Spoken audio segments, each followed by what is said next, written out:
शिवसेनेच्या ऐतिहासिक बंडानंतर मुख्यमंत्री एकनाथ शिंदे आणि माजी मुख्यमंत्री उद्धव ठाकरे हे एकाच मंचावर येण्याची शक्यता आहे आणि विशेष बाब म्हणजे उपमुख्यमंत्री देवेंद्र फडणवीस देखील या मंचावर उपस्थित असू शकतात। शिवसेना प्रमुख बाळासाहेब ठाकरे यांच्या जयंतीनिमित्त येत्या 23 जानेवारीला त्यांच्या तैलचित्राचं विधान भवनातल्या मध्यवर्ती सभागृहात अनावरण करण्यात येणार आहे।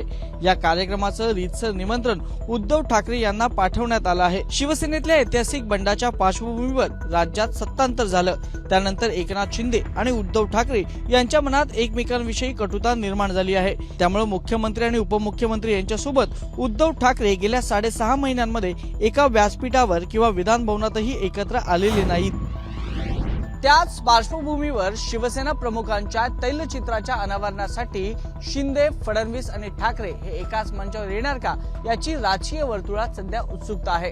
कॅमेरा पर्सन रुपेश शेलासह वैभव परब, एबीपी माझा, मुंबई। बिहारच्या धर्तीवरती महाराष्ट्रातही इतर मागासवर्गीयांची स्वतंत्र जनगणना करावी अशी मागणी छगन भुजबळ यांनी केली आणि त्यानंतर राष्ट्रवादी काँग्रेस पक्षाने ही मागणी लावून धरली आहे।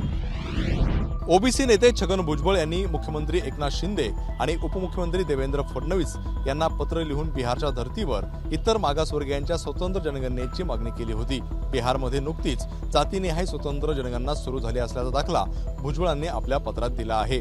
तामिळनाडू, छत्तीसगड आणि इतर राज्यांनीही ओबीसी जनगणना केली आहे, त्यामुळे आपल्या राज्याच्या विकासासाठी त्या आकडेवारीचा लाभ झाल्याचं भुजबळांनी निदर्शनास आणून दिलं आहे। महाराष्ट्रातही जातीनिहाय जनगणना करण्याबाबत आमची गेल्या कित्येक दिवसांपासूनची मागणी प्रलंबित आहे, याकडे भुजबळांनी लक्ष वेधलं आहे। जनगणना हा केंद्र शासनाशी संबंधित विषय आहे, पण केंद्र सरकारने इतर मागासवर्गीयांची स्वतंत्र जनगणना करण्यासाठी असमर्थ दाखवलेले आहे। त्यामुळे बिहारच्या धर्तीवरती महाराष्ट्रातही राज्य सरकारने इतर मागासवर्गीयांची स्वतंत्र जनगणना करावी अशी मागणी छगन भुजबळ यांनी केली होती। कॅमेरामन सचिन शिंदेसह राजू सोनवणे, एबीपी माझा, मुंबई।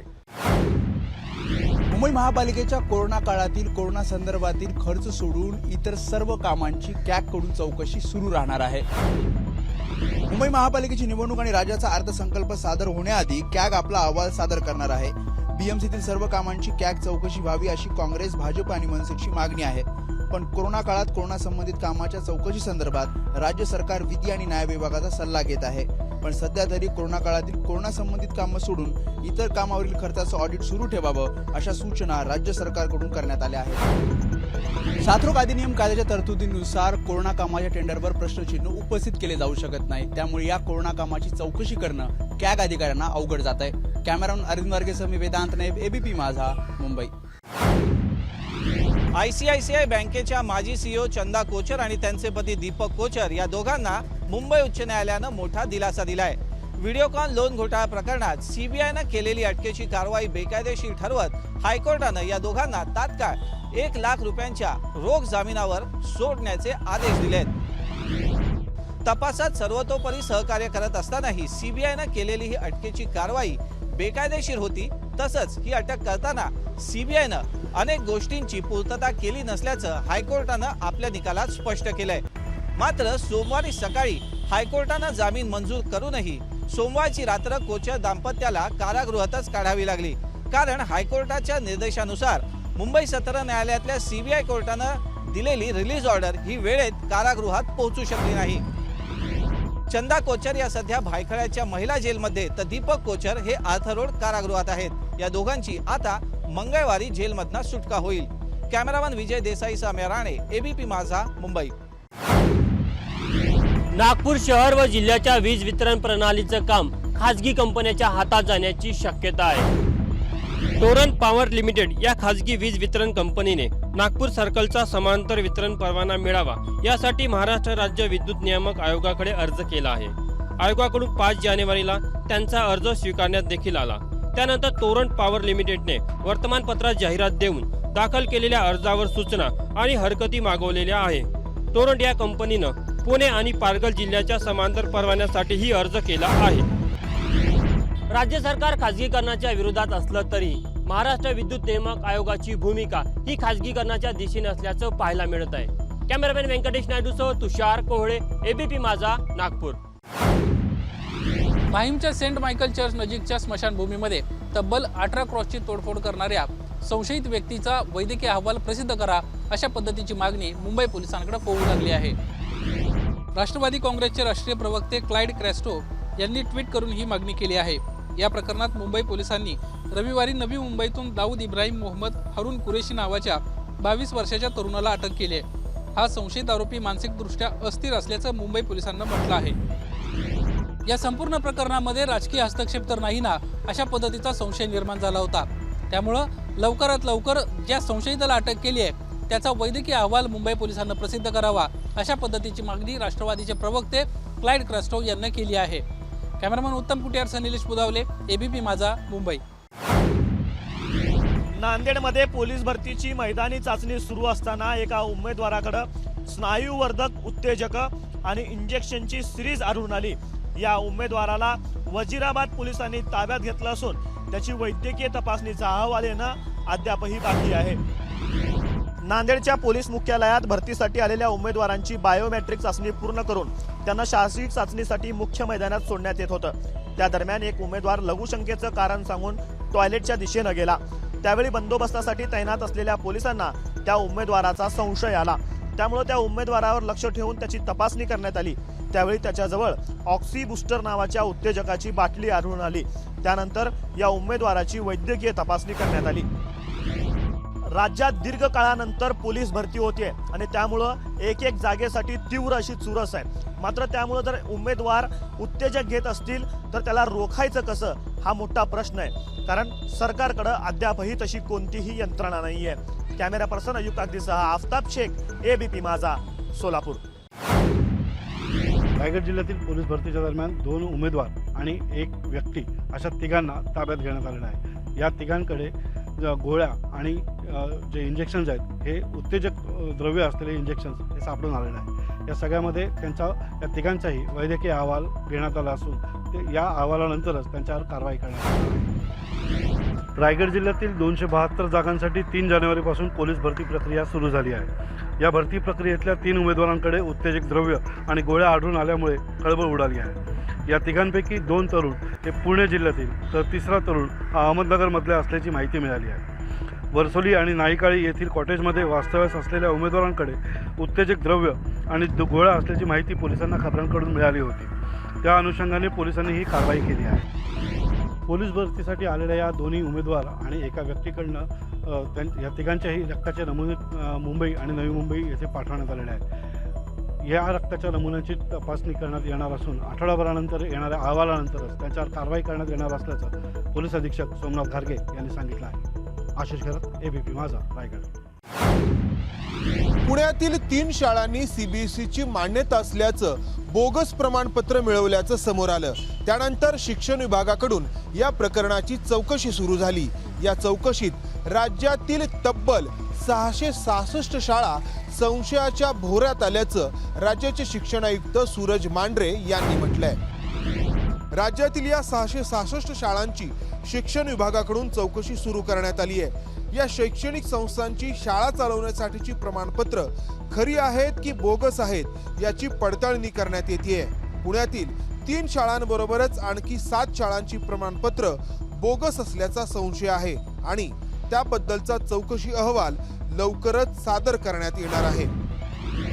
या प्रकारानंतर विद्यार्थी आणि पालक यांची फसवणूक होऊ नये यासाठी राज्यातील प्रत्येक शाळेला त्या शाळेला मिळालेल्या मान्यतेचं पत्र शाळेच्या बाहेर बोर्डावरती लावणं बंधनकारक करण्यात आलंय। कॅमेरामन विजय राऊतसह मंदार गोंजारी, एबीपी माझा, पुणे। पुण्यातल्या जंगली महाराज मार्गावर एका वकिलाला आलिशान कारमधल्या व्यक्तीला पत्ता विचारणं भलतंच महागात पडलं आहे। औडी कारमधल्या व्यक्तीला तुम्ही पत्ता विचारता का असं म्हणून त्या व्यक्तीने वकिलाला शिवीगाळ करत चक्क मारहाण केली आहे। जंगली महाराज मार्गावरच्या सुभद्रा हॉटेल समोर ही सारी घटना घडली। ॲडव्होकेट विशाल शंकर सोनवणे यांनी या प्रकरणात MH14 RF 6685 या क्रमांकाच्या औडी कार चालकाच्या विरोधात डेक्कन पोलीस ठाण्यात तक्रार दाखल केली आहे। डेक्कन परिसरातील सुभद्रा हॉटेल समोर थांबलेला औडी कार मधल्या व्यक्तीला सोनवणे यांनी ज्ञानमुद्रा ट्युटोरियल क्लासचा पत्ता विचारला होता। त्याचाच राग घेऊन ऑडी चालकाने सोनवणे यांना शिवीगाळ करून मारहाण केली। त्यानंतर आपली आलिशान कार भरधाव वेगाने घेऊन जात असताना त्या कारचं चाकी विशाल सोनोने यांच्या पायावरून गेलं। या प्रकरणी पुणे पोलिसांनी गुन्हा दाखल केला असून अधिक तपास सुरू आहे। कॅमेरामॅन विजय राऊतसह मी मिकी गई, एबीपी माझा, पुणे। मुंबई आणि दिल्लीतील हवा गुणवत्ता निर्देशांक हा 300च्या पार पोहोचला आहे। दोन्ही शहरांमधील हवा गुणवत्ता ही अतिशय खराब या एका श्रेणीत आहे। मुंबईतील हवा गुणवत्ता निर्देशांक म्हणजेच AQI हा सलग 5 दिवस 300च्या पार आहे। मुंबईत लागोपाठ 5 दिवसात AQI अनुक्रमे 306, 314, 319, 305 आणि सोमवारी पुन्हा 300 असल्याचं आढळून आलंय।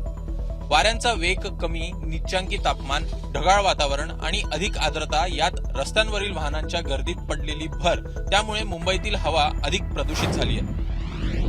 मुंबईतील वातावरणात PM 2.5 ची मात्रा अधिक प्रमाणात आढळली असून ती अति धोकादायक मानली जाते। कॅमेरामॅन दीपेश महाजनचा अभिषेक ठाळ, एबीपी माझा, मुंबई। नागपूरसह संपूर्ण विदर्भामध्ये थंडी वाढली असून गेल्या 3 दिवसांमध्ये सर्वच जिल्ह्यातल्या किमान तापमानामध्ये 5 ते 6 अंशांची घसरण झाली आहे। त्यामुळे सकाळच्या सुमारास लोक फारसे घराबाहेर पडताना दिसत नाहीत। ज्येष्ठ नागरिक मात्र उत्तम आरोग्यासाठी शहरातील विविध बागांमध्ये चालण्याचा व्यायाम करत आहेत। नागपूरच्या ट्रॅफिक पार्कमध्ये नियमितपणे येणाऱ्या ज्येष्ठांनी उतार वयात चांगल्या आरोग्यासाठी हिवाळ्यात लवकर उठणं आणि फिरायला जाणं महत्त्वाचं असल्याचं सांगितलंय। सकाळी हलका व्यायाम करणे आणि मित्रपरिवारासोबत हसून खेळून राहणं यामुळे अनेक गंभीर आजारही दूर झाल्याचा अनेक ज्येष्ठांचा अनुभव आहे। कॅमेरामॅन अतुल हिरडेसह रजत वसिष्ठ, एबीपी माझा, नागपूर। हवामान खात्याच्या अंदाजानुसार गेल्या 24 तासात उत्तर महाराष्ट्रात तापमानात कमालीची घट होऊन कडाक्याची थंडी पडली आहे।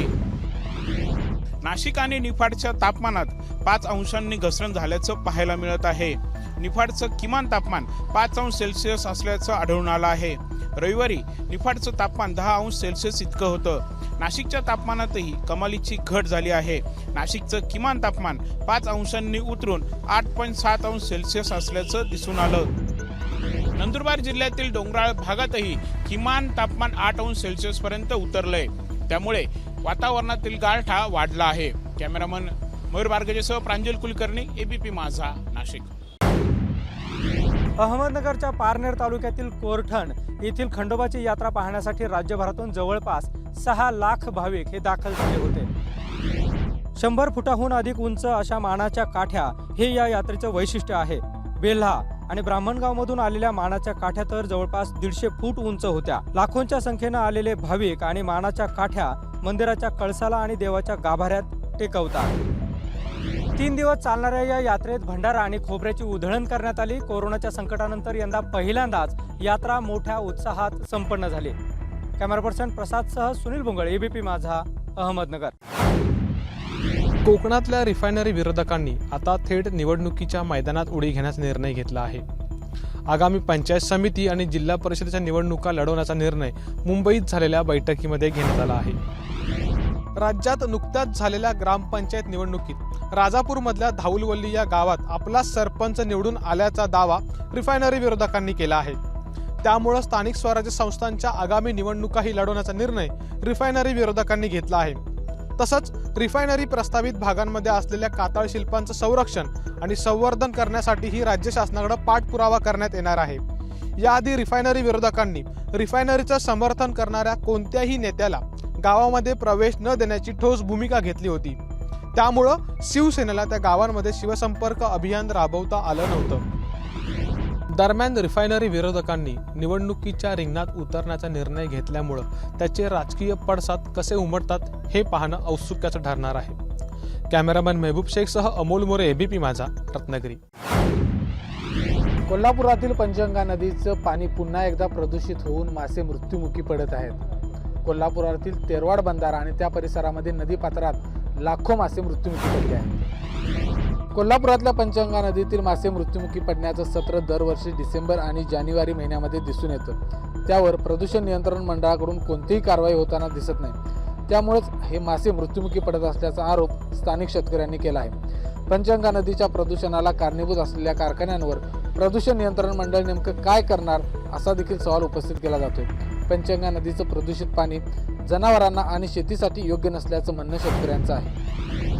पंचगंगा नदीच्या प्रदूषणाविषयी गेल्या 2 ते 3 वर्षांपासून अनेक तक्रारी झाल्या, मात्र प्रदूषण नियंत्रण मंडळ कोणतीही कारवाई का करत नाही? त्याचबरोबर केवळ नोटीस पाठवून हे प्रदूषण थांबणार आहे का, असा प्रश्न देखील उपस्थित केला जातोय. त्यामुळे जर कारखान्यांवर कडक कारवाई केली नाही तर तीव्र आंदोलन करण्याचा इशारा शेतकऱ्यांनी दिला आहे. कॅमेरामन निलेश शेवाळेसह विजय केसरकर, एबीपी माझा, कोल्हापूर.